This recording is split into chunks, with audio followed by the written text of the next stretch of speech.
কিভাবে মানুষ তার পরিবারকে জাহান্নাম থেকে বাঁচাতে পারে। যেহেতু মানুষ কোরআন পড়ে না, পড়লেও বুঝে না, কাজে আল্লাহ কি বলেছেন সেটা মানুষের বোঝার প্রয়োজনও হয় না, আর প্রয়োজন না হলেও তো চলছে।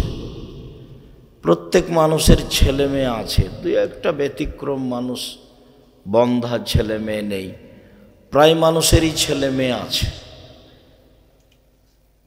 পঞ্চম পাস করলে বলে যে আমার ছেলের মেধা ভালো, অষ্টম পাস করলে বলে আমার ছেলের মেধা খুব ভালো, গোল্ডেন পেয়েছে। ম্যাট্রিক পাস করলে বাপ মা আরও খুশি হয়। ইন্টার পাস করার পরে ছেলে মেয়ে বিশ্ববিদ্যালয়ে ভর্তি হবে, তার জন্য 4-5টা করে শিক্ষক রাখে, বাপ মা বেশ খুশি থাকে এবং যেখানেই সুযোগ হয় সেখানেই প্রশংসা করে, আমার মেয়ে গোল্ডেন পেয়েছে, আমার ছেলে গোল্ডেন পেয়েছে। তাহলে তো বোঝা যাচ্ছে যে বাপ মা বুঝে যে ছেলের ভালো ফলাফল, ভালো মন্দ বুঝে। এখানে কথা বলছে কে? তোমরা হয়েছে যাও বসো, দাঁড়িয়ে থাকিও না এখানে কেউ।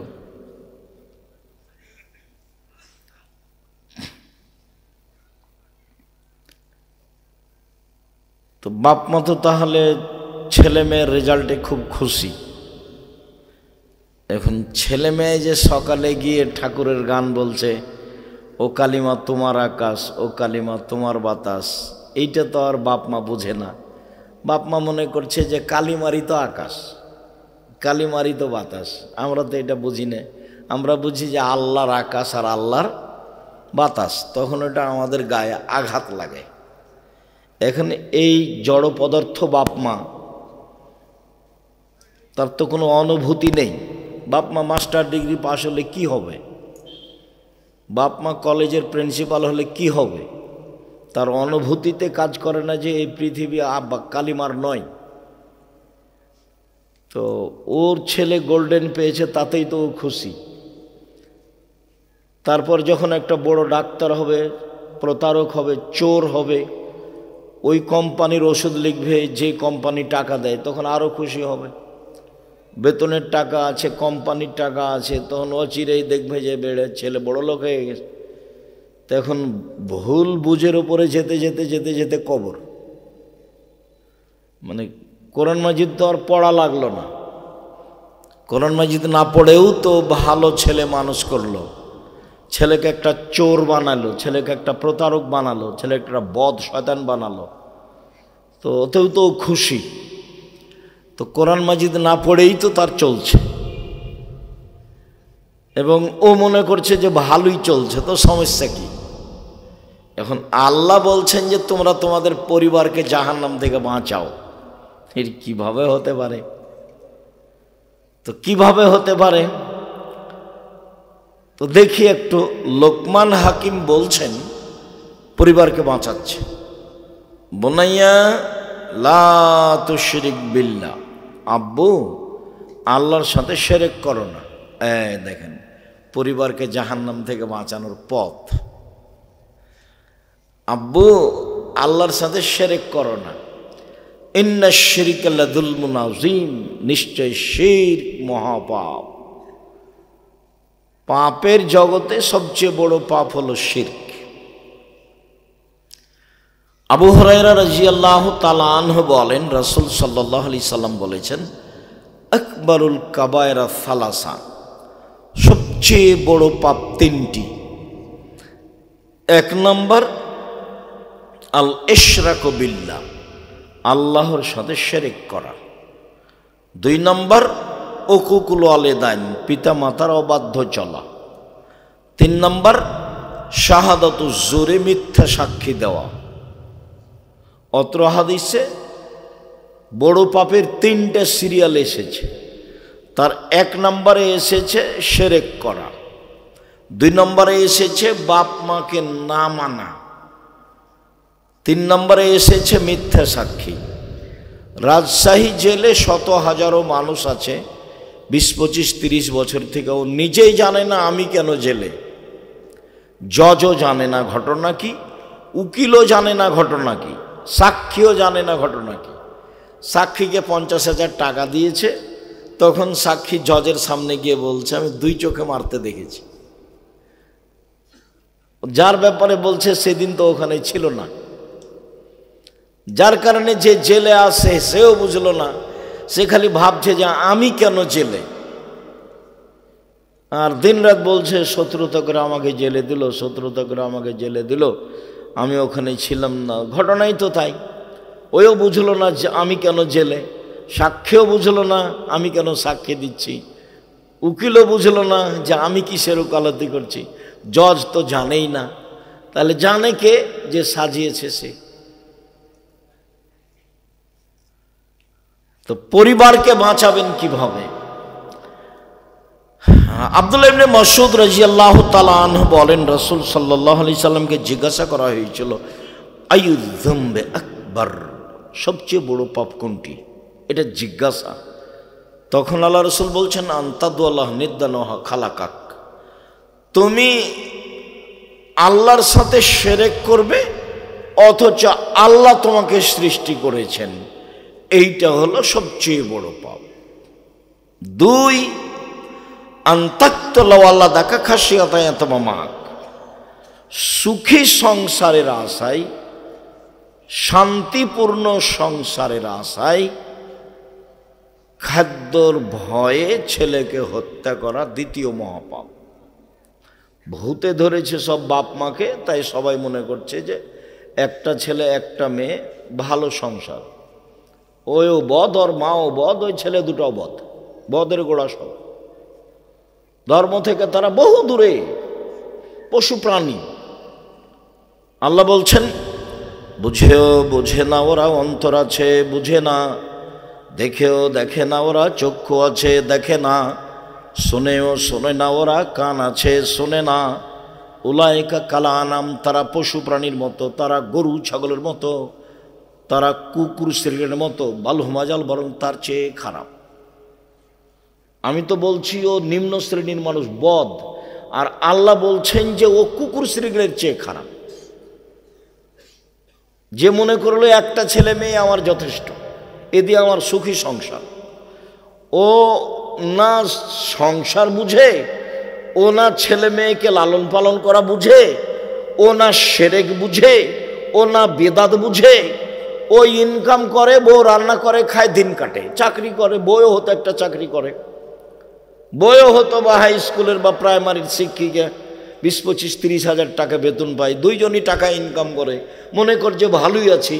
অথচ এই ভালোটা হলো কুকুর শ্রীলের মতো। আমি বলিনি এই কথা, আর আমি আপনার পাশে থাকি, আপনাকে আমি কষ্ট দিতে আসিনি। আমি 90 সাল থেকে মাঠে আছি। আপনার জীবন যদি আমি কুকুর শ্রীলের মতো প্রমাণ করতে না পারি, আমি বক্তব্য দেব না। আর আপনাকে হিসাব করে আমাকে একদিন 1 মিনিট কথা বলতে হবে, এই জিম্মেদারি আমি নিইনি। আপনার জীবন পশু প্রাণীর মতো, এটা আপনাকে মেনে নিতে হবে। কি করতে হবে? মেনে নিয়ে পরিবর্তন হন। আপনি কয়দিন কথা বলেছেন? কিসের সাংবাদিক আপনি? আপনাকে তো ভিক্ষা করে খাওয়া দরকার। মানুষের বদনাম শুধু পেপার পত্রিকায় লিখেন, রোজ লিখবেন টাকা খরচ করে যে ঠাকুরের কবিতা শিরক, ঠাকুর দুনিয়ার বদ, ঠাকুর মুসলমানের শত্রু, ঠাকুর বাঙালিদের শত্রু, ঠাকুর জাতির শত্রু, ঠাকুর ঢাকা বিশ্ববিদ্যালয়ের শত্রু, ঠাকুর বাংলা ভাষার শত্রু, ঠাকুর লাথির যোগ্য, এ কথা বলবেন, রোজ পেপারে লিখবেন। আর বলবেন যে বেগম রোকেয়া সবচেয়ে খারাপ মহিলা, বলেন বেগম রোকেয়া সবচেয়ে খারাপ মহিলা, তাহলে বুঝবো যে আপনার কিছু বিদ্যা বুদ্ধি আছে। একটা সিগারেট দেয়, তার জন্য বলেন অমুকের চরিত্র ফুলের মতো পবিত্র। তোমাদের এই ছেলেপেলার আমি চরিত্র খুব ভালো বুঝি না, খুব ভালো বুঝি আমি তোমাদেরকে দেখলে আমাকে ঘৃণা লাগে।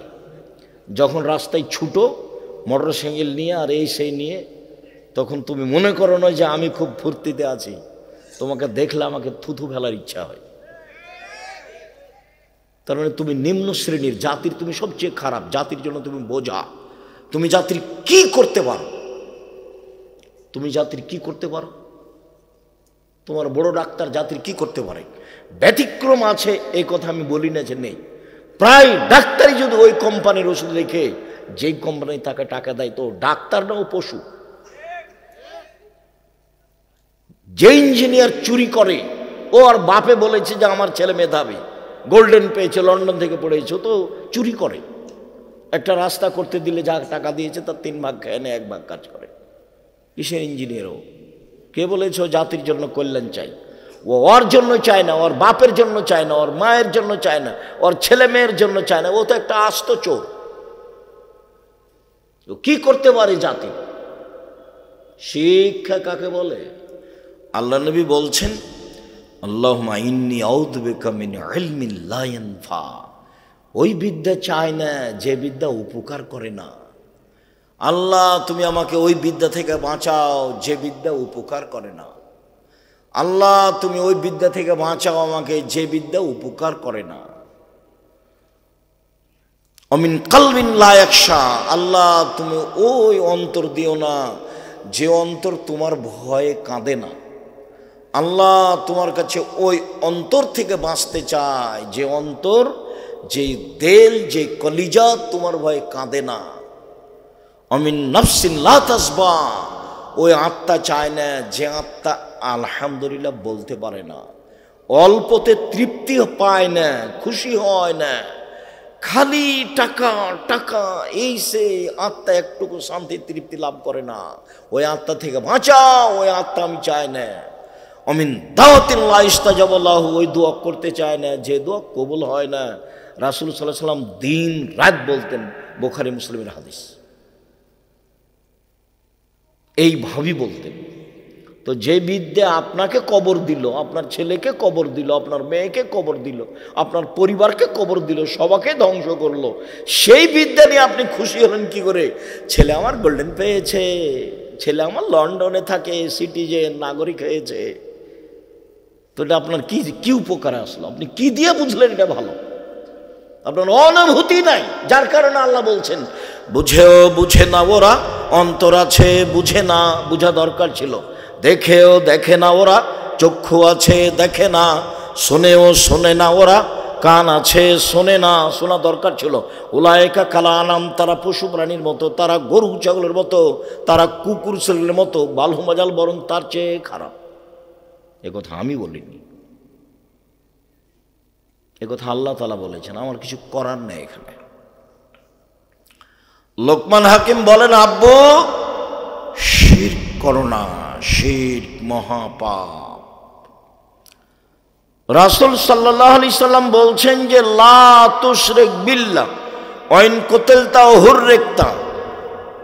জালেম জুলুম করে হত্যা করলে নিহত হয়ে যাও, শিরক করো না। জালেম জুলুম করে জ্বালিয়ে দিলে আগুনে জ্বলে যাও, শিরক করো না। জ্বলে পুড়ে মরে যাও, শিরক করো না। নিহত হয়ে যাও, মারা যাও, মরে যাও, তবু শিরক করো না। শিরক মহাপাপ। আল্লাহ তাআলা বলছেন হাদিসে কুদসি, আল্লাহ তাআলা বলছেন ইয়াবনা আদম, আদমের ছেলে মেয়ে শোনো, মা দাওয়াউতানি ওয়া রাজাউতানি। তুমি যেভাবে ডাকো আমি সেভাবে থাকি, তুমি যেভাবে বলো আমি সেভাবে শুনি।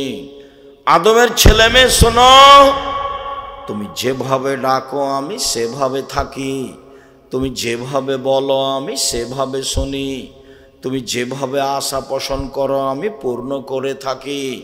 তুমি ক্ষমা চাইলে ক্ষমা করে দিই, ওলা উবালি, পরোয়া করি না তুমি কত বড় পাপী, আমি পরোয়া করি না তুমি কত বড় পাপী, আমি পরোয়া করি না তুমি কত বড় পাপী। আদমের ছেলে মেয়ে শোনো, লাউ বালাগাত যুনুবুকা কানা সামায়ে। তোমার পাপ বেশি হতে হতে হতে যদি আকাশে লেগে যায়, পাপ আর পাপ, সুম্মাস্তাগফিরতানি, এরপরে আমাকে বলো আমার ভুল হয়েছে, তখন আমি ক্ষমা করে দিই। আমি পরোয়া করি না তুমি কত বড় পাপী, আমি পরোয়া করি না তুমি কত বড় পাপী। তুমি যেভাবে ডাকো আমি সেভাবে থাকি, তুমি যেভাবে আশা পোষণ করো সেভাবে আমি পূর্ণ করে থাকি। এটা হলো দুনিয়া। বিচারের মাঠে আল্লাহ আমাদের সামনে আসবেন। বিচারের মাঠে আল্লাহ আবার আমাদের সামনে আসবেন। আমাদের সামনে এসে কিয়ামতের মাঠে আল্লাহ বলবেন, ইবনে আদম, আদমের ছেলে মেয়ে শোনো, আতাইতা বিকুরাবিল যে খাতায়া, আজকে এসেছো আকাশ জমিন পরিমাণ পাপ নিয়ে। বিচারের মাঠে এসেছো পাপ আর পাপ, তোমাদের পাপ আকাশ জমিন পূর্ণ হয়ে আছে।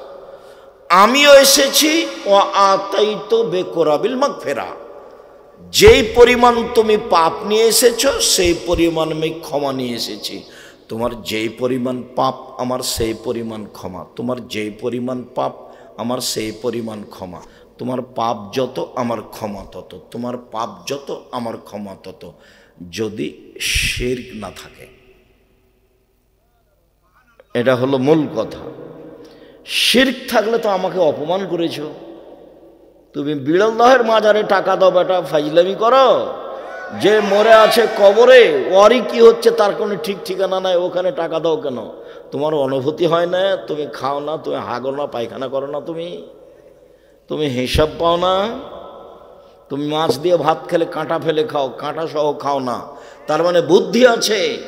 ওই কবরে যে আছে সে তোমার কি করতে পারে, ওরই কি অবস্থা সেই কে জানে।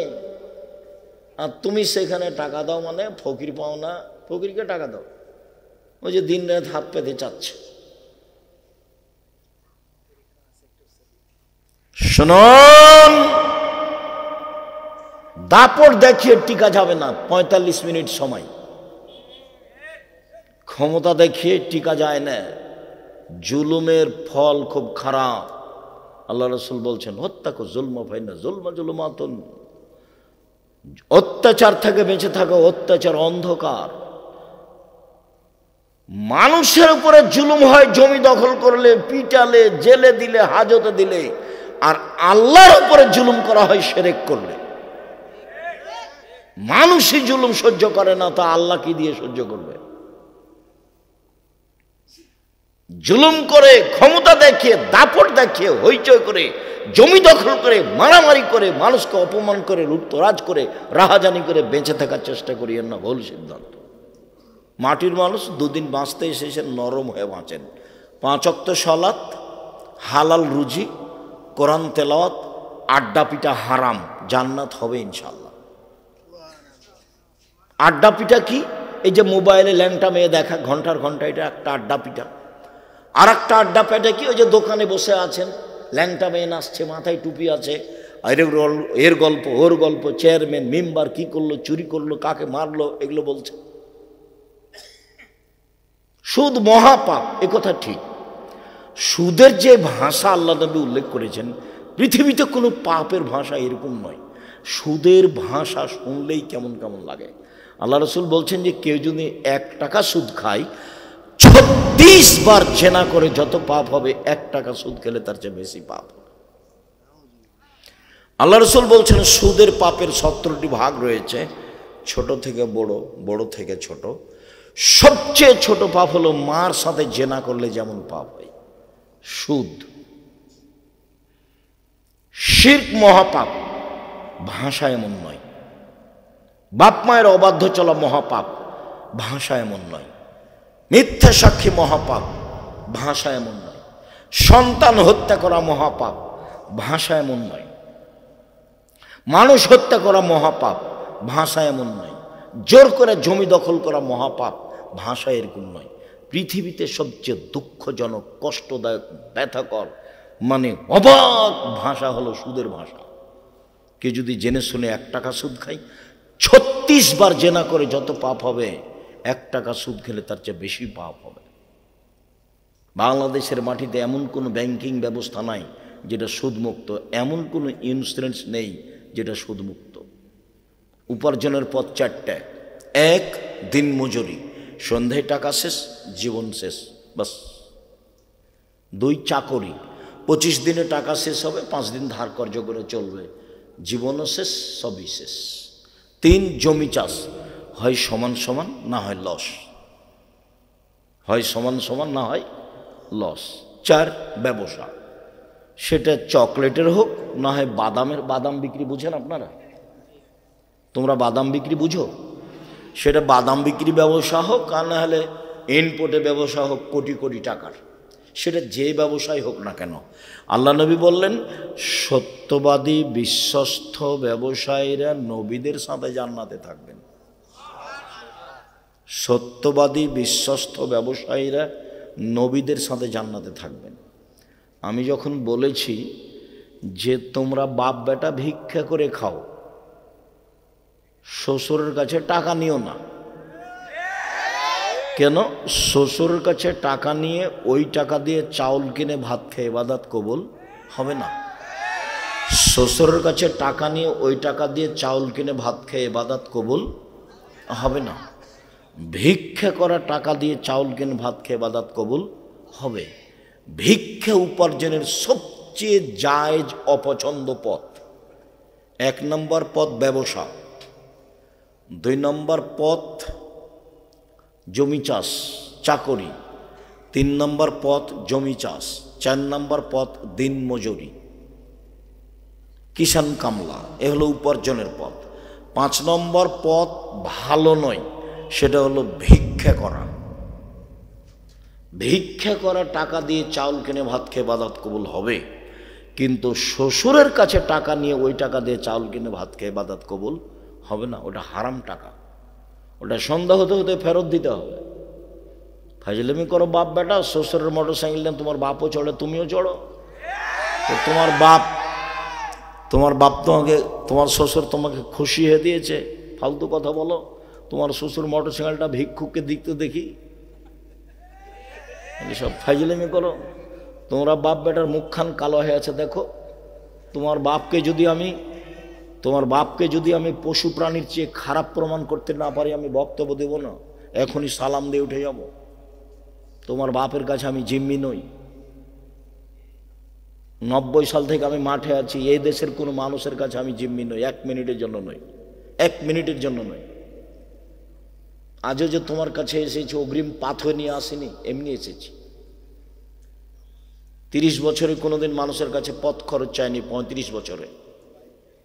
আমি জিম্মি নই তোমার কাছে, তোমাকে প্রমাণ করতে এসেছি যে তোমার জীবন পশু প্রাণীর মতো, এই জন্য এসেছি। তোমার বাপ মাকে যদি আমি অশিক্ষিত প্রমাণ করতে না পারি, আমি জাতির সামনে বক্তব্য দেব না। লোকমান হাকিম বলছেন, আব্বু আকিমিস সালাহ, সালাত আদায় করো। নামাজ ছেলে মেয়েকে পড়তে বললে পরিবারকে জাহান্নাম থেকে বাঁচানো যাবে। শিরক থেকে ছেলে মেয়েকে রক্ষা করলে জাহান্নাম থেকে বাঁচানো যাবে। ছেলে ঘুম থেকে উঠে স্কুলে গিয়ে বলে ও কালিমা তোমার আকাশ, তাহলে আপনার ছেলে মেয়েকে আপনি জাহান্নাম থেকে বাঁচালেন কি করে? এই সুবাদে আরো বলছি, আমি এই দেশের মাটিতে উন্নত মানের প্রতিষ্ঠান গড়বই ইনশাআল্লাহ, যেখানে ছেলে মেয়ে বাংলা ইংরেজি আরবি উন্নত মানের শিক্ষা অর্জন করে জাতির অন্যায়ের বিরুদ্ধে লড়বে, মুখে কলমে মিডিয়ায় লড়বে ইনশাআল্লাহ। আপনার বাড়ির পাশে আছে, কেন জান না তা তো আমি বলতে পারবো না, ডাঙ্গিপাড়া 50 বিঘা জমির উপরে, 50 বিঘা জমির উপরে জামিয়া সালাফিয়ায় 5000-এর বেশি ছেলে মেয়ে পড়াশোনা করে। 300 জন শিক্ষক শিক্ষিকা আছে দেশ বিদেশের। 40 লক্ষ টাকা মাসে বেতন লাগে, 40 লক্ষ। দেখতে গেছেন কোনোদিন? দেখতে যান না কেন? নিজের ছেলে মেয়েকে বাঁচানোর চেষ্টা করেন। আপনি খুশি হয়েছেন, গোল্ডেন পেয়েছে ছেলে, আমিও খুশি, কিন্তু ছেলে যে চোর সেটার জবাব কি? বড় ডাক্তার সেদিন আসলে, কি গ্রামের নাম, ধাদাস, সেদিন আসলো ধাদাস, সেদিন তো আপনার ছেলে গাড়ি থেকে নামলো, আপনিও খুশি। পিজি হাসপাতালের চাকরি করে, 3 লাখ টাকা বেতন মাসে, গাড়ি থেকে নামলো এসে গ্রামের মা চাচিও খুব খুশি। তো নামলো যখন, তখন দেখা গেল গলায় টাই আছে, প্যান্টটা টাকানোর নিচে আছে, দাড়ি চাঁচা আছে, হাতে সিগারেট আছে। একটু পরে বৌমা গাড়ি থেকে নামলো, গায়ে হালকা হালকা কাপড় আছে। একটু পরে নাতনি গাড়ি থেকে নামলো, গায়ে তেমন কাপড় নেই। দেখা গেল গাড়ির পিছন দিকে কুকুর আছে। তো আপনি এটা দেখে কি বুঝলেন? আপনার ছেলে মেধাবী, আমি এটা বুঝলাম। গোল্ডেন পেয়েছে এটাও বুঝলাম, লন্ডন থেকে পড়ে এসেছে এটাও বুঝলাম, পিজি হাসপাতালে ডাক্তারি করে এটাও বুঝলাম। তারপরে আপনি বলেন, ও তো কোম্পানির ওষুধ লিখে, যে কোম্পানি তাকে টাকা দিয়েছে। কি করতে পারি আমি, আপনার আমি কি উপকার করতে পারি? আপনার অবস্থা দেখলে চাঁপাইনবাবগঞ্জের একটা এলাকার ভাষা মনে পড়ে, সেটা হলো আমও গেল, ছালাও গেল, কাঁদতে কাঁদতে দুই চোখও গেল। মানে সবই গেছে। আপনিও খুশি, আপনার স্ত্রীও খুশি, দুইজনেই খুশি। ছেলে চাকরি করে, 3 লাখ টাকা বেতন, মাও খুশি, বাপও খুশি। কেমন জীবন এটা? জীবনটা কেমন? লোকমান হাকিম বলছেন, আব্বু পরিবার জাহান্নাম থেকে বাঁচাতে হবে, শিরক করো না আব্বু, শিরক মহাপাপ, জাতির উপকার। 2 সালাত আদায় করো। 3 ভালো কাজের আদেশ করো, মন্দ কাজের নিষেধ করো। এতে সমস্যা আসবে, ধৈর্য ধারণ করো। পৃথিবীতে মানুষের জীবনে সবচেয়ে বড় কাজ ধৈর্য ধারণ করা। মানুষের জীবনে যত কাজ আছে তার সবচেয়ে গুরুত্বপূর্ণ কাজ হলো ধৈর্য। আল্লাহ বলছেন ওরা জান্নাতে যাবে কারা? 1 আল্লাযীনা ইনফিকুনা ফিস সাররায়ে ওয়াদ দাররায়ে, সচ্ছল অসচ্ছল দান করলো যারা। সচ্ছল 50,000, অসচ্ছল একটা কয়েন। কয়েন বুঝেন আপনারা? একটা টাকা, ভ্যানওয়ালা 2টা টাকা। সচ্ছল অসচ্ছল দান করলো। 2 অল কাযিমিনাল গায়জ, রাগ দমন করলো, রাগ দিয়ে কাজ নেয় না, রাগ করে বউকে মারে না। আপনার ভ্যানটা আর একজনের ভ্যানের সাথে ঠেঙে গেছে, এমন বলা বললো, একবারে রাজশাহীর এলাকার ভাষায়, চাঁপাইনবাবগঞ্জের এলাকার ভাষায় লুটে খেয়ে নিল। একটু পরে এরই ভ্যানটা আর একজনের সাথে লেগে গেছে, তো ওইও দিল। একই কথা, সব গরু ছাগল। আর যদি খুব দামি গাড়ি হয়, দামি গাড়ির সাথে যদি তোমার ভ্যানটা লেগে যায়, তো গাড়ি চালক থামিয়ে এবার বলছে, বেটা তুই আমাকে চিনিস? তোকে তো আমি চিনি, তুই সুইপারের মালিক। যারা পায়খানা পরিষ্কার করে, ওই ছেলেটা আবার আমেরিকায় থাকে, ওর বাপের এটা সবচেয়ে মেধাবী ছেলে। তো লন্ডনে গেছে, ভালো মেধা, সেই জন্য। তখন ওরা তো আব্দুল্লাহর বক্তব্য শোনেন, সব দাসেরা, এরা গোলাম। যারা মেধাবী আর ও দেশে যে কি করছে, গোলামি করছে, দাস। তো একে তো আর বড় চাকরি দিবে না, একে দিয়েছে ওই ম্যাথরদের দায়িত্বশীল করে দিয়েছে, বেতন দিয়েছে 5 লাখ। তখন মনে করছে যে আমি যদি পিজি হাসপাতালে ডাক্তারও হই তো বেতন 3 লাখ, তো এখানেই থাকি, সুইপারের দায়িত্বশীল, তাতে কি আছে? এ দুনিয়ার কি করতে পারে, এ জাতির কি করতে পারে? এই কি মুখ খুলতে পারে ঠাকুরের বিরুদ্ধে? মুখ খুলবে কি দিয়ে? মুখ খুলাই তো জানে না। ও তো এক সন্ধ্যা কোরআন মাজিদ পড়ে না, কোরআন মাজিদ বুঝেও না, কোরআন মাজিদ পড়েও না, প্রয়োজনও মনে করে না। ওর বাপ মার এর বউ ছেলে মেয়ে সংসার পশু প্রাণীর মতো, বুঝেও বুঝে না ওরা, অন্তর আছে বুঝে না, দেখেও দেখে না ওরা, চক্ষু আছে দেখে না, শুনেও শুনে না ওরা, কান আছে শুনে না। উলাইকা কালানাম, তারা পশু প্রাণীর মতো, তারা গরু ছাগলের মতো, তারা কুকুর শ্রেণীর মতো, বালুমাজাল বরং তার চেয়ে খারাপ। এমনি বৃথা জীবন, 16 আনাই মিছে। মাঝি চাঁদ কেন বাড়ে কমে রে, এসব কি বলতে পারি? দেখি তোর জীবন 4 আনাই মিছে। মাঝি এই হয় কেন রে, এসব কি আমি জানি? দেখি তোর জীবন 8 আনাই মিছে।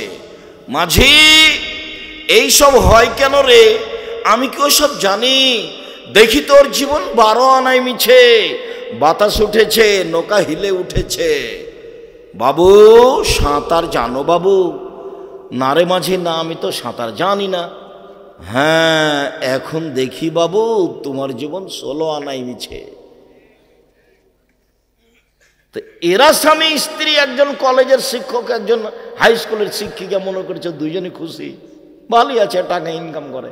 এখন শেষে আপনি মিলিয়ে দেখেন কি করে এরা।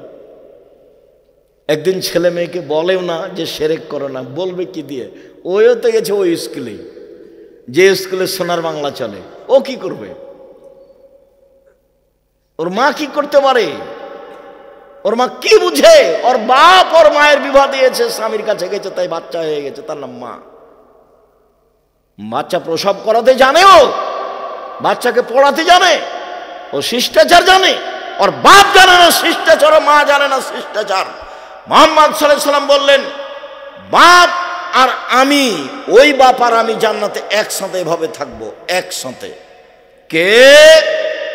যে মেয়েকে বিদ্যা শিখিয়ে দিল, 1, 2 মেয়েকে শিষ্টাচার শিখিয়ে দিল, 3 মেয়ের সাথে ভালো আচরণ করলো, 4 মেয়ের বিবাহ শাদী দিয়ে দিল, সেই বাপ আর আমি জান্নাতে একসাথে থাকবো। তো বলুক যে ওর বেটি শিষ্টাচার জানে নাকি? ওর বেটি শিষ্টাচার জানে? শিষ্টাচার কাকে বলে? ওর মাও জানে না, ওর বাপও জানে না, ওর দাদাও জানে না, ওর দাদিও জানে না। পুরো জীবন সংসার পশু প্রাণীর মতো। নখে নেইল পালিশ আছে, এটা আবার কোন শিষ্টাচার? পতিতালয়, ইহুদি খ্রিস্টানদের পতিতালয়ের মেয়েদের বৈশিষ্ট্য হলো নখে নেইল পালিশ দেওয়া। ইহুদি খ্রিস্টানদের পতিতালয়ের মেয়েদের বৈশিষ্ট্য হলো নখে নেইল পালিশ দেওয়া। ইহুদি খ্রিস্টানদের পতিতালয়ের মেয়েদের বৈশিষ্ট্য হলো নখে নেইল পালিশ দেওয়া। নখে নেইল পালিশ আছে, এটাই কি শিষ্টাচার? নখ বড় আছে, এটাই কি শিষ্টাচার? ভুরু তুলে চিকন করা আছে, এটাই কি শিষ্টাচার? দাঁত ছিলে চিকন করা আছে, এটাই কি শিষ্টাচার? গায়ে ট্যাটু করা আছে, এটাই কি শিষ্টাচার? আপনার পরচুলা মাথায় আছে, এটাই কি শিষ্টাচার? আল্লাহ রাসূল বলছেন, এদের উপরে অভিশাপ, এদের উপরে অভিশাপ। যারা নখ বড় করে তাদের উপরে অভিশাপ, যারা পরচুলা মাথায় দিয়ে খোপা বড় করে তাদের উপরে অভিশাপ, যারা ভুরু তুলে চিকন করে তাদের উপরে অভিশাপ, যারা দাঁত ছিলে চিকন করে তাদের উপরে অভিশাপ, যারা উঁচু স্যান্ডেল পরে নিজেকে উঁচু দেখায় তার উপরে অভিশাপ, যারা প্রেসের পোষে নিজেকে কম বয়সের দেখায় তাদের উপরে অভিশাপ, যারা পুরুষের জুতা স্যান্ডেল পরে, পোশাক পাতি পরে, শার্ট প্যান্ট পরে, ওদের উপরে অভিশাপ, ওদের উপরে অভিশাপ, ওদের উপরে অভিশাপ। তো এই মেয়ে শিক্ষিতা হলো কিভাবে? এ তো ডান পা আগে পর জুতা পরতে হবে না, বাম পা পরতে হবে সেটা জানে না।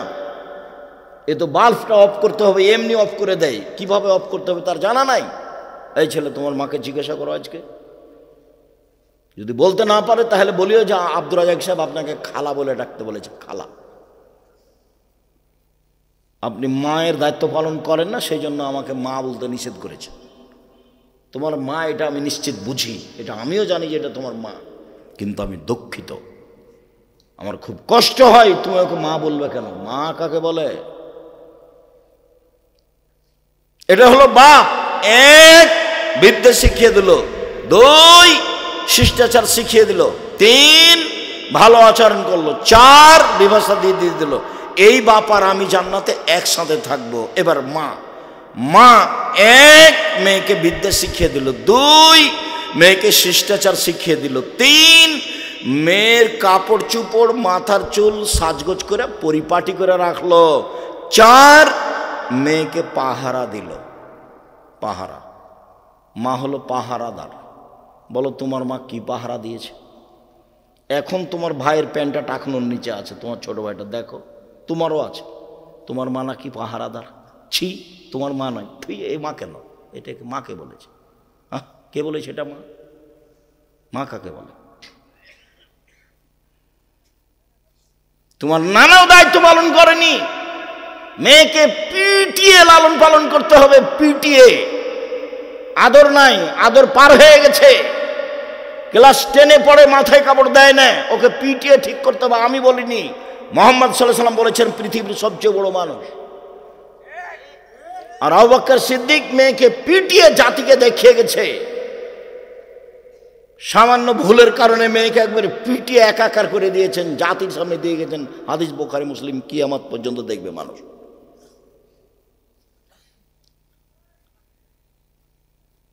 আয়েশা রাদিয়াল্লাহু তাআলা আনহা বলেন, আবু বকর আমার নিকটে আসলেন, তখন আমার স্বামী আমার উরু রানের উপরে মাথা দিয়ে ঘুমাচ্ছিলেন। আবু বকর যখন আমার কাছে আসলেন, তখন আমার স্বামী আমার উরু রানের উপরে মাথা দিয়ে ঘুমাচ্ছিলেন। এসে কোমরের উপরে এত জোরে মারলেন, ফালাকজানি লাকশাতান শাদীদা, খুব জোরে মারলেন। আমার স্বামী আমার উরু রানের উপরে মাথা দিয়ে না ঘুমালে আমি মায়ের কারণে দূরে সরে যেতাম, এত জোরে মেরেছেন। 1 মিনিট, দেশের পরিবেশ। আমাদের দেশের শ্বশুর যদি মেয়ের জামাইয়ের ঘরে গিয়ে দেখে যে জামাই মেয়ের উরু রানের উপরে মাথা দিয়ে ঘুমিয়ে আছে, তাহলে শ্বশুর তো ঘরে যাওয়া দূরের কথা, পাল্টা এভাবে ঘুম। জি, ঘুরি পালাবে না,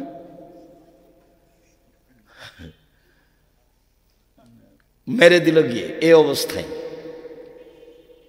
পৃথিবীর সবচেয়ে বড় মানুষে মারলেন, ইনি হলেন আবু বকর সিদ্দিক রাদিয়াল্লাহু তাআলা আনহু। আদম থেকে নিয়ে কিয়ামত পর্যন্ত নবী রাসূল ব্যতীত সবচেয়ে দামি মানুষ। আদম থেকে নিয়ে কিয়ামত পর্যন্ত নবী রাসূল ব্যতীত সবচেয়ে দামি মানুষ। আর যাকে মারলেন ইনি হলেন আয়েশা রাদিয়াল্লাহু তাআলা আনহা। মা হাওয়া থেকে নিয়ে কিয়ামত পর্যন্ত যত মহিলা এসেছে, যত মহিলা আছে, যত মহিলা আসবে, সবার চেয়ে দামি। পৃথিবীর ইতিহাসে সবচেয়ে দামি মহিলা আয়েশা। আর যার সামনে মারলেন ইনি হলেন মুহাম্মদ সাল্লাল্লাহু আলাইহি সাল্লাম। আমি কি বলতে পারি, আদম থেকে নিয়ে কিয়ামত পর্যন্ত নবী রাসূল নির্বিশেষে সবার চেয়ে দামি ইনি হলেন মুহাম্মদ সাল্লাল্লাহু আলাইহি সাল্লাম। সবচেয়ে বড় মানুষে মারলেন, সবচেয়ে বড় মহিলাকে মারলেন, সবচেয়ে বড় মানুষের সামনে মারলেন, জামাইয়ের সামনে মারলেন, বিবাহদারী মেয়েকে মারলেন, পূর্ণ যুবতী মেয়েকে মারলেন, হাত দিয়ে মারলেন, খোলা মাঠে মারলেন, 1400 মানুষের সামনে মারলেন। পৃথিবীর ইতিহাসে দেখিয়ে গেলেন জাতিকে, মানুষ দেখুক ইতিহাস। বুখারী মুসলিমের হাদিস, সবচেয়ে বড় মানুষে মারলেন, আবু বকর সিদ্দিক রাদিয়াল্লাহু তাআলা মারলেন, সবচেয়ে বড় মহিলাকে মারলেন, আয়েশা রাদিয়াল্লাহু তাআলা আনহাকে মারলেন, সবচেয়ে বড় মানুষের সামনে মারলেন, মুহাম্মদ সাল্লাল্লাহু আলাইহি সাল্লামের সামনে মারলেন, জামাইয়ের সামনে মারলেন।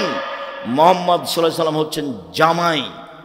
বিবাহদারী মেয়েকে মারলেন, পূর্ণ যুবতী মেয়েকে মারলেন, হাত দিয়ে মারলেন, খোলা মাঠে মারলেন, দিন দুপুরে মারলেন, প্রায় 1400 মানুষের সামনে মারলেন। এত বড় বাপে এত বড় বেটিকে, এত বড় মেয়েকে মেরে দিলেন। ভুল কোথায়, গলার হারটা হারিয়ে গেছে, বুঝতে পারেননি, সেই জন্য। আপনার মেয়ে এখন নখ বড় বড় আছে, এসে বসে আছে। আর একটু আগে এসে চলে গেছে, হ্যাঁ করে এসেছে চলে গেছে, আবার হ্যাঁ করে গল্প। ও তো পশু প্রাণীর মতো, ও তো ছেলে মেয়ে। কে বলেছে ভালো ছেলে মেয়ে? কে বলেছে গোল্ডেন পেয়েছে? আপনি বলেছেন, আমি বলিনি কোনোদিন। ওকে মেধাবী মেয়ে আমি বলিনি। ও তো আরেকজনের সাথে প্রেমের গল্প করে। আপনার স্ত্রী তো পাহারা দেয় না, ও তো পাহারাদার নয়। ও রান্না করতে পারে ভালো, তাই আপনি খুশি। কিভাবে খুশি আমার বুঝের বাইরে। আমর আহলাকা বিসসালাত তাসতাবির আলাইহা। পৃথিবীর মানুষ, পরিবারকে সালাত আদায় করতে বলো, নিজেও সালাত আদায় করো। মৌরু আওলাদাকুম বিসসালাতুহুম আবনাউ সাবঈ সিনিনা। ছেলে মেয়েকে 7 বছর বয়সে সালাত আদায় করতে বলো, 10 বছর বয়সে পিটিয়ে সালাত আদায় করো, পিটিয়ে। আবার বলছেন লা তারফা আসাকা আদাবান মিন আহলিক। পরিবার থেকে লাঠি উঠিয়ে নিও না, পিটাও, পিটিয়ে ঠিক করো।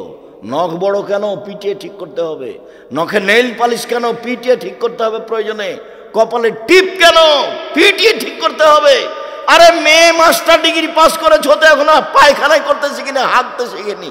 ও 7 ছেলের মা হয়ে গেল, তার বাপ তাকে পিটাবে, প্রমাণে বুখারী মুসলিমের হাদিস। মাস্টার ডিগ্রি পাস তো বহু দূরের কথা। মেয়ে যদি 7 ছেলের মা হয় তবু বাপের কাছে বড় নয়। বুঝাতে পারিনি কথা? মেয়ে যদি 7 ছেলের মা হয় তবু বাপের কাছে বড় নয়, বাপ তাকে পিটাবে। এই যে দেখেন, বিবাহদারী মেয়েকে পিটিয়ে দিলেন জামাইয়ের সামনে এবং শক্তভাবে পিটালেন, শক্তভাবে। আল্লাহ রসুল বলছেন যে লাঠি উঠিয়ে নাও, আবার বলছেন লাঠি ঝুলিয়ে রাখো। বউ ছেলে মেয়ে দেখলে বাবা একটু উল্টা চললে এটা হবে। আমি বলিনি এসব কথা, আমার মুখের নয়, আমি কোনো কাল্পনিক কথা বলি না। দল মাঝাব নিয়ে কথা বলার আমার প্রয়োজন নেই। আর তুমি যেভাবে চলো সেটা আমি পছন্দ করি না। তুমি যে মোটরসাইকেলে সবার পিছে পিছে দৌড়িয়ে চলে যাও আর কি কি বলো, এগুলোকে আমি ঘৃণা করি। তুমি যে দোকানে বসে ঘন্টার ঘন্টা আড্ডা পিটো, এগুলো ঘৃণা করি। আমার জীবনে কোনো আমি দোকানে বসিনি, চায়ের স্টলে বসিনি এ যাবৎ কোনোদিন। বেঁচে আছি তো, মরে গেছি। তোমাকে দেখলে আমাকে খারাপ লাগে। তুমি দোকানে বসে থাকো কেন, বদনাম করো কেন? দোকানে যাওয়ার পদ্ধতি কতদিন বললাম। আসসালামু আলাইকুম, আহমদ জি, দোকানে লবণ আছে? জি আছে। কাঁচামরিচ আছে? জি আছে। 1 কেজি লবণ দাও তো, 200 কাঁচামরিচ দাও। নেওয়া হয়েছে, টাকা দিয়েছেন, আসসালামু আলাইকুম।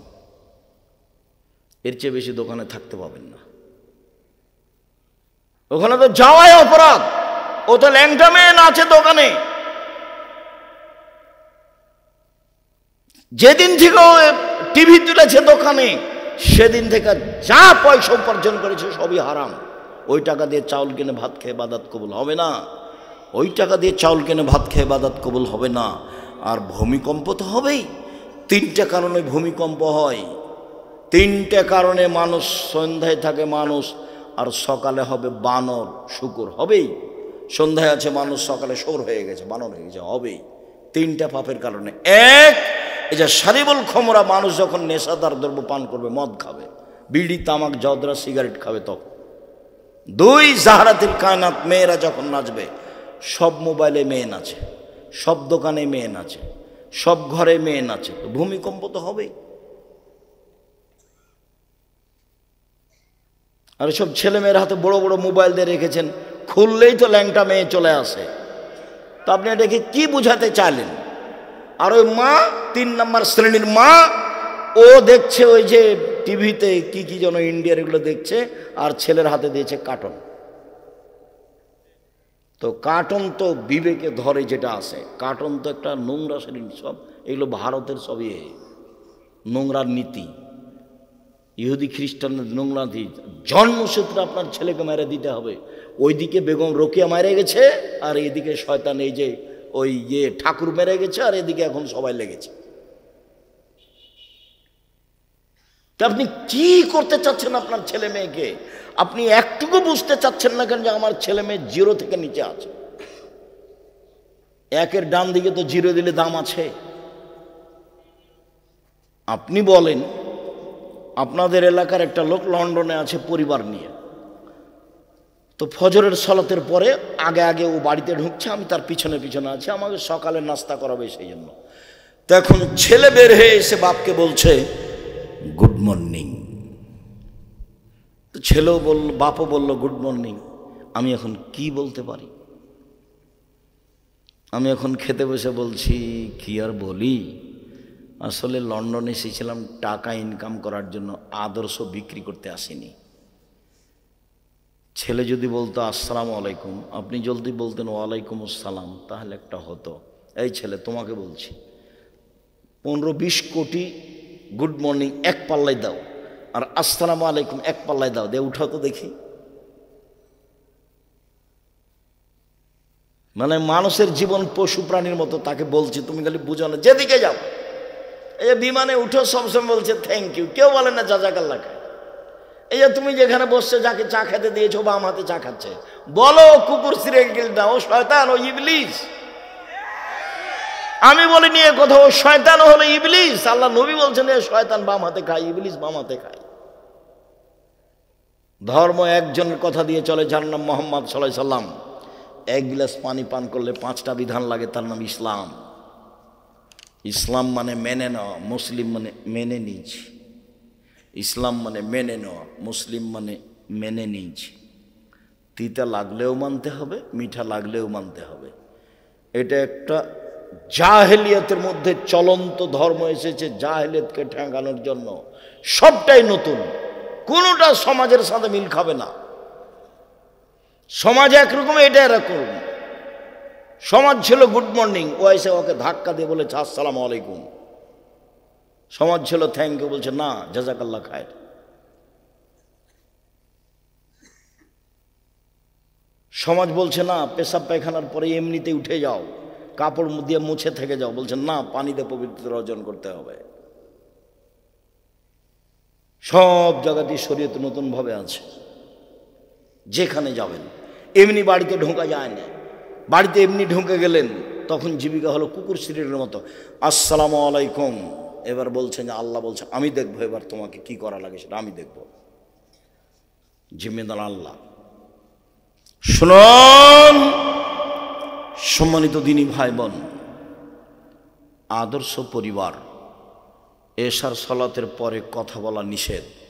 একরাহুল কালাম বাদাল ইশায়ে, একরাহুল নাওম কাবলাল ইশায়ে। এশার সালাতের পরে কথা বলা নিষেধ। দোকানপাট তো বহু দূরের কথা। নিতান্তই পড়াশোনা ছাড়া একবারে বাড়িতে 44 ধারা জারি থাকবে। প্রেসিডেন্ট আইয়ুবের 44 ধারা জারি আছে বাড়িতে। এশার সালাতের পরে কোনো কথা নেই। রাত 3টায় উঠে যাবে ঘুম থেকে। আল্লাহ সপ্তম আকাশ থেকে নিচে নেমে এসেছেন আপনার সাথে কথা বলার জন্য। কিছু চাও কি? ঢাকায় একটা বাড়ি চাচ্ছ? চাও আমি দিব। একটা ভ্যান চাও? চাও আমি দিব। মুখ খোলো না কেন? মুখখান চুপটি লেগে থাকো কেন? বলো। ও বলছে যে চাইলে আমি খুশি হই, আর মুখখান চুপটি করে থাকলে আমি অসন্তুষ্ট হই। তখন আমি বলি যে তোর উপরে গজব নাজেল হোক, তুই মুখ খুলিস না কেন? বল কিছু নে। আবার বলে বিপদে পড়েছ কি? কিছু বলতে চাও? বলো, বিপদ থেকে উদ্ধার করব। পাপ করেছ? ক্ষমা চাও? বলো, আমি ক্ষমা করব। কে নেমে এসেছে? তা আপনি ঘুমিয়ে আছেন কেন? 2টার সময় ঘুমালেন কেন? আপনার জীবন পশু প্রাণীর মতো, গরু ছাগলের মতো। বড় মোবাইল দেখতে দেখতে ভোর হয়ে গেছে। ভূমিকম্প তো হবেই। এগুলো বাপ মা নয়, এগুলো ছেলে মেয়ে নয়। এগুলো ভুল, বাপের ভুল কথা যে আমার ছেলে ভালো মেধা। আপনাকে তো আমি দেখাচ্ছি, আপনি মিলিয়ে দেখেন না দিন রাত। রাসূল সাল্লাল্লাহু আলাইহি সাল্লাম বলেন, আরে নিজের মেয়ে তো বহু দূরের কথা, নিজের ছেলে মেয়ে তো বহু দূরের কথা। মান কানাত লাহু ওয়ালিদা, কারো যদি একটা কাজের মেয়ে থাকে, কাজের মেয়ে, তাকে বিদ্যা শিখিয়ে দেয়, তাকে শিষ্টাচার শিখিয়ে দেয়, এই মালিক ডবল নেকি পাবে, ডবল নেকি পাবে। কাজের মেয়েকে বিদ্যা শিখিয়ে দিল, শিষ্টাচার শিখিয়ে দিল। শিষ্টাচার কি জিনিস? শিষ্টাচার কি জিনিস? শিষ্টাচার কাকে বলে? শিষ্টাচার মানে কি বলবে? অমুকের চরিত্র ফুলের মতো পবিত্র, এরই নাম কি শিষ্টাচার? মাস্টার ঢুকেছে ক্লাসে, দাঁড়িয়ে বলছে নমস্কার স্যার, এরই নাম কি শিষ্টাচার? নেতা 10টা টাকা দিবে সেজন্য পায়ে সালাম দিচ্ছে, এরই নাম কি শিষ্টাচার? শিষ্টাচার কি জিনিস? তোমার মা শিষ্টাচার বুঝে? তোমার মা দরজাটা বন্ধ করতে জানে? জানে না। তোমার মা ভাতের পাতিল থেকে ভাত বের করতে জানে? জানে না। তোমার মা বিছানে শুইতে জানে? তোমার মা বিছানে শুইতে জানে না। কি বলেন আব্দুর রাজ্জাক সাহেব? আমার মার এখন 60 বছর বয়স, আমরা বড় হয়ে গেছি, আমার মা বিছানে শুইতে জানে না? মানে জানে না। কিভাবে শুইতে হবে? এশার সালাতের পরে অজু করে ডান কাতে হাতটা গালের নিচে রেখে শুয়ে বলতে হবে, আল্লাহুম্মা আসলামতু নাফসি ইলাইকা ওয়াজ্জাহাতু ওয়াজহি ইলাইকা ওয়া ফাওয়াজতু আমরি ইলাইকা আলজাতু জাহরি ইলাইকা রাগবাত ইলাইকা লা মালজা ওয়া লা মানজা মিনকা ইল্লা ইলাইকা আমানতু বিকিতাবিকাল্লাযী আনজালতা ওয়া নাবিয়্যিকাল্লাযী আরসালতা। তোমার মা এখন স্বপ্ন দেখেছে, কিছুক্ষণ পরে খারাপ লাগছে স্বপ্ন, শার্ট পরিবর্তন করতে হবে, বাম দিকে থুথু ফেলতে হবে, মুখে নাউজুবিল্লাহ বলতে হবে, উঠে 2 রাকাত সালাত আদায় করতে হবে, যে তার নাম খারাপ স্বপ্ন। এবার রাত 3টে হয়ে গেছে, তোমার মা উঠবে, উঠে আকাশের দিকে মুখ করে লিখবে। যদি আয়াত না জানা থাকে তাহলে আকাশের দিকে মুখ করে বলবে, লা ইলাহা ইল্লাল্লাহু ওয়াহদাহু লা শারীকা লাহু লাহুল মুলকু ওয়া লাহুল হামদু ওয়া হুয়া আলা কুল্লি শাইইন কাদির ওয়া সুবহানাল্লাহি ওয়া আলহামদুলিল্লাহি ওয়া লা ইলাহা ইল্লাল্লাহু আকবার ওয়া লা হাওলা ওয়া লা কুওয়াতা ইল্লা বিল্লাহ। এবার তোমার মা ওযু করে 2 রাকাত সালাত আদায় করবে তাহাজ্জুদ না পড়লেও। তখন পৃথিবীতে যারা আল্লাহকে ডাকে ওদের একটা তালিকা আছে, তোমার মায়ের নামটা ওই তালিকা লিখে দেওয়া হবে। তোমার মা আগে ফজরের সালাত আদায় করে নেবে, তোমাদেরকে ডাকবে।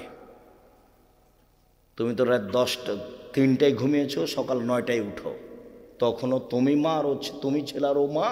ছি, কে বলেছে ওটা মা আর কে বলেছে তুমি ছেলে? এক ছেলে, এটা পশু প্রাণীর মতো জীবন। কে বলেছে এটা জীবন? দেখো, কথা শেষ করলাম আজকের মতো। দেখো তোমার বাপ এবং তোমার মা এবং তোমার জীবন মিলিয়ে নাও। বুখারী মুসলিমের হাদিস, রাসূল সাল্লাল্লাহু আলাইহি ওয়াসাল্লাম বলছেন, মাসালু জালিসিস সালেহ ওয়া সাওয়ে কা সাহিবিল মিসকে ওয়া হামিলিল কিরে। পৃথিবীর মানুষ শুনে রেখো, ভালো বন্ধুর উদাহরণ, ভালো বান্ধবীর উদাহরণ, মন্দ বন্ধুর উদাহরণ, মন্দ বান্ধবীর উদাহরণ আতরওয়ালার মতো আর কর্মকারের মতো। আতরওয়ালার মতো আর কর্মকারের মতো। মানুষের বান্ধবী যদি আতরওয়ালা হয়, মানুষের বান্ধবী, মহিলার বান্ধবী যদি আতরওয়ালি হয়, ছেলের বন্ধু যদি আতরওয়ালা হয়, তাহলে আতর তাকে এমনিতে দিবে, নইলে কিনে নিবে, নইলে পাশে থাকলে আতরের গন্ধ পাবে। বন্ধু যদি ভালো হয়, ওর সাথে থাকতে থাকতে ভালো হয়ে যাবে। আর বন্ধু যদি কামার হয়, কর্মকার, পাশে বসে থাকলে কখন আগুন ছিটকে এসে জ্বলে যাবে। জ্বলে যদি না যায় তো নাকে ধোঁয়া বাসবে। কামারের পাশে বসে থাকলে নাকে মুখে ধোঁয়া আসবে না। এই কথা যেমন মিথ্যে, আপনার ছেলের বন্ধু খারাপ, আপনার ছেলে খারাপ হবে না, এই কথা তেমনি মিথ্যে। ও যে দল পার্টি করে সেটা ভালো নয়, ছেলে খারাপ হবেই। ওর হাতে যে মোবাইল আছে সেটা ভালো নয়, ছেলে খারাপ হবেই। ও যার সাথে বসে আড্ডা পিটে ও খারাপ নয়, ভালো নয়, ও খারাপ। আপনার ছেলে খারাপ হবেই, হতে হবে। চাঁপাই নবাবগঞ্জের ভাষা তো ও তো হবে, ওর বাপকে হতে হবে ও খারাপ। ওই ছেলে খারাপ, ওই মেয়ে খারাপ, এই পরিবার খারাপ। পরিবারের কেউ ভালো নয়, পরিবার কেউ ভালো নয়। এই পরিবার পশু প্রাণীর মতো, গরু ছাগলের মতো, কুকুর ছেলের মতো। দুঃখিত, আপনাকে আমি কষ্ট দিতে আসিনি। আপনি আমার দিনী ভাই, আপনি আমার দিনী বোন। জীবনে 4টা কাজ করবেন। 1, 5 ওয়াক্ত সালাত, এর সাথে কোনো আপোষ নেই। 2, হালাল রুজি অল্প হলেও। 3, কোরআন তেলাওয়াত, অন্তত সূরা ইখলাস। 4, আড্ডা পিটা হারাম চিরদিনের জন্য। আড্ডা পিটা 2 ধরনের, একটা মোবাইল নিয়ে ঘন্টার ঘন্টা কাটা, আর একটা হলো দোকানে বসে কোনো জায়গাতে বসে গল্প করা, আড্ডা পিটা। 2 জন যেখানে বসে আছে সেখানে বসবেন না। 2 জন যেখানে বসে আছে সেখানে বসবেন না। আমার মা যখন আমাকে বাড়ি থেকে বিদায় করতো তখন বলতো, 1, প্রাইভেট পড়ায়ও না। 2, কারোর সাথে বন্ধু তালিক করো না। 3, দোকানে বসিও না। 4, মানুষের বাড়ির দাওয়াত খায়ও না। এভাবে আমার মা বলতেন। 1, দোকানে বসিও না। 2, বন্ধু তালিক করো না। 3, প্রাইভেট পড়ায়ও না। 4, মানুষের বাড়ি দাওয়াত খায়ও না। এই 4টা কথা বলতেন আমার মা বাড়ি থেকে বের করার সময়। সম্মানিত দিনী ভাই বোন, 5 ওয়াক্ত সালাত, হালাল রুজি, কোরআন তেলাওয়াত, আড্ডা পিটা হারাম, জান্নাত হবে। মহিলাদের জন্য 4টা কাজ, জান্নাত হবে ইনশাআল্লাহ। 1, 5 ওয়াক্ত সালাত। 2, রমজান মাসের রোজা, সিয়াম। 3, স্বামীকে মেনে চলা, তিতা লাগলেও মিঠা লাগলেও। আপনার স্বামীর মুখ খুব খারাপ, এই কথা ঠিক, আপনিও বলছেন আব্দুর রাজ্জাক সাহেব আপনি তো আর জানেন না, ওর মুখের দিকে আমি তাকাতে পারি না, এত ঘৃণা লাগে আমাকে, এত গালি দেয়। সেটা আমি বুঝলাম। আপনি তো কোনো সময় পানি নিয়ে যে মুখখান দেখতে পারেন, এইভাবে রেখে চলে যান, খারাপ লাগে। ভাত দিতে বলেন মেয়েকে, পানি দিতে বলেন বৌমাকে, আমি সেটা বুঝি। এরপরে আপনাকে আমি বলছি, আপনি আমার দিনী বোন, মেনে চলেন, ভালো হবে। যতই খারাপ লাগুক, যতই কষ্ট হোক, মেনে চলেন, ভালো হবে। শেষ পর্যন্ত যদি নাই মানতে পারেন, তাহলে খোলা তালাক নিয়ে নেন। এভাবে সংসার করা হবে না। মাস মাস কথা বলেন না, সপ্তাহ সপ্তাহ কথা বলেন না, তার দিকে মুখ করে একটু তাকান না। ও এক ঘরে থাকে, আপনি এক ঘরে থাকেন, এই জীবন চলবে না, এটা বাতিল। আপনি কোর্টে গিয়ে, না হলে এর কাছে, কাজীর কাছে গিয়ে খোলা তালাক লিখে দেন, দিয়ে পাঠিয়ে দেন, একটা চেয়ারম্যানকে জানিয়ে দেন। 30 দিন পরে বিবাহ বসবেন, না বসবেন না, আপনার ছেলেদের সাথে থাকেন, সংসার এভাবে চলবে না। আমার পরামর্শ, স্বামীকে মেনে চলেন, তিতা লাগলেও মিঠা লাগলেও ভালো হবে। 4, জেনায় লিপ্ত হবেন না, তাহলে জান্নাতের সব দরজা খোলা। আর জেনা যদি ঘটেও থাকে, তাহলে তোবা করেন, আল্লাহ ক্ষমা করবেন ইনশাআল্লাহ। 1, 5 ওয়াক্ত সালাত। 2, রমজান মাসের রোজা। 3, স্বামীকে মেনে চলা। 4, জেনায় লিপ্ত না হওয়া। 4টা কাজ করেন, জান্নাত হবে ইনশাআল্লাহ, নিশ্চিন্তেই থাকেন। স্বামীকে মেনে চলতে হবে। সবচেয়ে ভালো নারী, সবচেয়ে ভালো নারী, সবচেয়ে ভালো নারীকে 1, স্বামীর সাথে কথা বললে হাসি মুখে বলে। 2, স্বামী আদেশ করলে পালন করে। 3, স্বামী যখন বাড়িতে থাকে না, তখন নিজেকে হেফাজতে রাখে, কারো সাথে মোবাইলে গল্প করে না। এ হলো সবচেয়ে ভালো নারী। আবার বলছেন, সবচেয়ে ভালো নারী 4টা গুণ। 1, স্বামীর সাথে প্রেম বিনিময়, ভালোবাসায় আগ্রহী। 2, বেশি বেশি সন্তান দিতে পারে। 4, স্বামীর সুখ দুঃখে সমব্যথী হয়। 3, 4, সুবিধা অসুবিধায়, আপদ বিপদে স্বামীকে সান্ত্বনা দেয়। সুবিধা অসুবিধায়, আপদ বিপদে স্বামীকে সান্ত্বনা দেয়।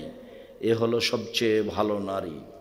1, স্বামীর সাথে প্রেম বিনিময়ে, আদর যত্নে আগ্রহী। 2, বেশি বেশি সন্তান দিতে পারে। 3, স্বামীর সাথে সুখে দুঃখে সমব্যথী হয়। 4, সুবিধা অসুবিধায় স্বামীকে সান্ত্বনা দিতে পারে। 1 মিনিট সান্ত্বনা, 1 মিনিট সান্ত্বনা। আমাদের নবী মুহাম্মদ সাল্লাল্লাহু আলাইহি সাল্লাম গারে হিরায় থাকতেন, ইবাদত করতেন। হঠাৎ একদিন জিবরাইল এসে এভাবে চেপে ধরে বলছেন, পড়েন। আমাদের নবী বলছেন, আমি পড়তে জানি না। পড়েন। আমাদের নবী মুহাম্মদ সাল্লাল্লাহু আলাইহি সাল্লাম বললেন, আমি পড়তে জানি না। জিবরাইল বললেন, পড়েন। আমাদের নবী মুহাম্মদ সাল্লাল্লাহু আলাইহি সাল্লাম বললেন, আমি পড়তে জানি না। তখন জিবরাইল বলছেন, ইকরা বিসমি রাব্বিকাল্লাযী খালাক, খালাকাল ইনসানা মিন আলাক। ওই আল্লাহর নামে পড়েন, যে আল্লাহ আপনাকে সৃষ্টি করেছেন জমাট বাঁধা রক্তপিণ্ড শুক্রকীট হতে সৃষ্টি করেছেন। তারপরে এইবার এই অবস্থা দেখে বাড়িতে এসে বলছেন, খাদিজা, খাদিজা, খাসি তলা নামছে, আমি মনে হয় মরে যায় নাকি, আমার যে কি হয় খাদিজা, আমি মনে হয় মরে যাব, আমাকে কম্বল দিয়ে জড়িয়ে ধরো, জড়িয়ে ধরো, আমার যে কি হয়। এবার সান্ত্বনা। খাদিজা রাদিয়াল্লাহু আনহা বলছেন, কাল্লা, কখনো নহে, অসম্ভব, এটা হতে পারে না, অসম্ভব। বলেন কি আপনি? আল্লাহর কসম, আমি খাদিজা বলছি, আল্লাহর কসম, লাইজুকাল্লাহ, আল্লাহ আপনাকে অপমান করবেন না। কেন? আপনি অসহায় মানুষের সহযোগিতা করেন। 2, দুস্থ গরিব মানুষের দেখাশোনা করেন। 3, আত্মীয়র সম্পর্ক বজায় রাখেন। 4, মেহমানকে খেতে দেন, কোনো সমস্যা হবে না, চিন্তা করবেন না। এরপরে একটু চলেন তো আমার চাচার কাছ থেকে আপনাকে ঘুরিয়ে নিয়ে আসি, আমার চাচা ওয়ারাকা। চলো চাচা জি, দেখেন তো আপনার ভাইয়ের ছেলে কি বলে। মোহাম্মদ বলো তো কি হয়েছে। আমি না গাড়ে হিরাই বসেছিলাম, হঠাৎ কে যেন আসলো, আমাকে চেপে ধরে বলছে পড়েন। আমি বললাম পড়তে জানি না। আবার চেপে ধরে বললো পড়েন। আমি বললাম পড়তে জানি না। আবার চেপে ধরে বলুন পড়েন। আমি বললাম পড়তে জানি না। তখন আমাকে বলছে ইকরা বিসমি রাব্বিকাল্লাযী খালাক খালাকাল ইনসানা মিন আলাক।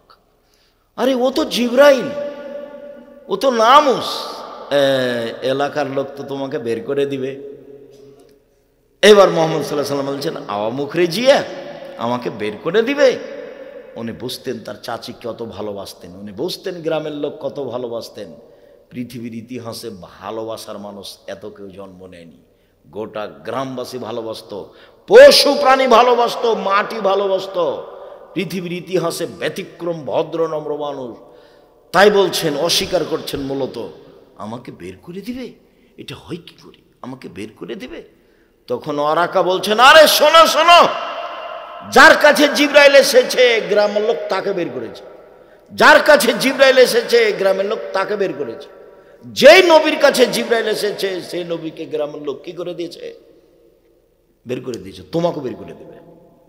আমি যদি থাকি সেই সময়ে আমি তোমার সহযোগিতা করব। আগেই মারা গেছিলেন। আমি যেটা কি বলতে চেয়েছি, এ দেখেন স্ত্রী সান্ত্বনা দিচ্ছে, স্ত্রী সান্ত্বনা দিচ্ছে। আর তোমার স্ত্রীর কথা বলি ভাইজান, আপনার স্ত্রীর কথা বলি, আপনি বিপদে পড়ে এসে বলছেন আরে আর বলো, শোনো খালেদা শোনো, খুব বিপদ, খুব সমস্যা, কি যে করি। তখন আপনার স্ত্রী বলছে তোমাকে তো যেতে নিষেধ করলাম, তোমাকে তো যেতে নিষেধ করলাম, তোমার স্বভাবই খারাপ। ঠিকই হয়েছে, ঠিকই হয়েছে।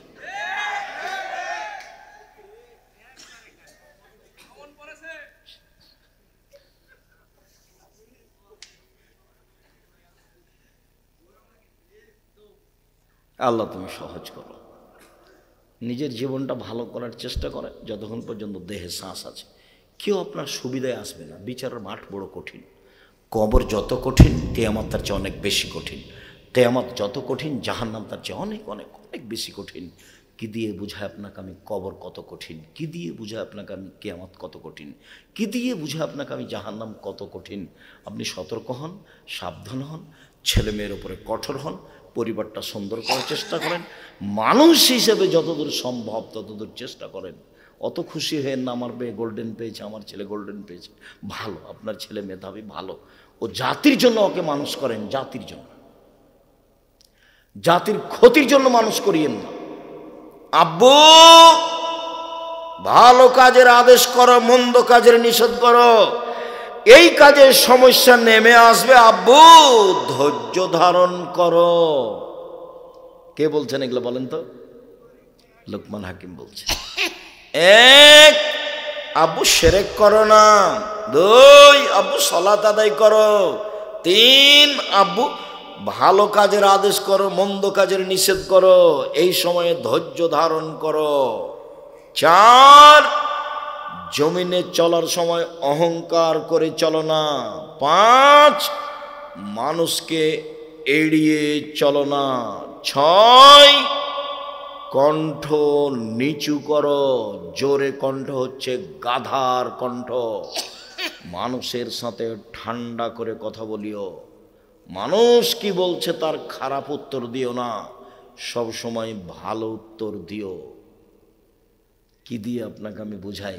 আদর্শ পরিবার বইটা আপনার জন্য লিখেছিলাম, আদর্শ নারী বইটা আপনার জন্য লিখেছিলাম। আপনার স্ত্রী কি যে পড়লো আর কি যে বুঝলো।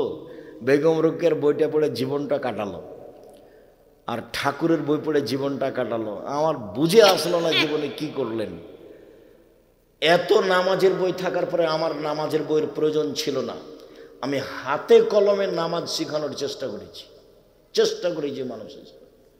আপনারা আব্দুল্লাহর বই পড়েন, আমিও আব্দুল্লাহর বই পড়ি, আব্দুল্লাহর বক্তব্য শুনি, আব্দুল্লাহর বক্তব্য সামাজিকভাবে ব্যতিক্রম, সেটা আমাকেও ভালো লাগে। তার বই পড়েন, মিন্নাতুল বাড়ি পড়েন, কি বইটার নাম যেন এখন বের হয়েছে, আল্লাহর পথে যাত্রা, ভালো।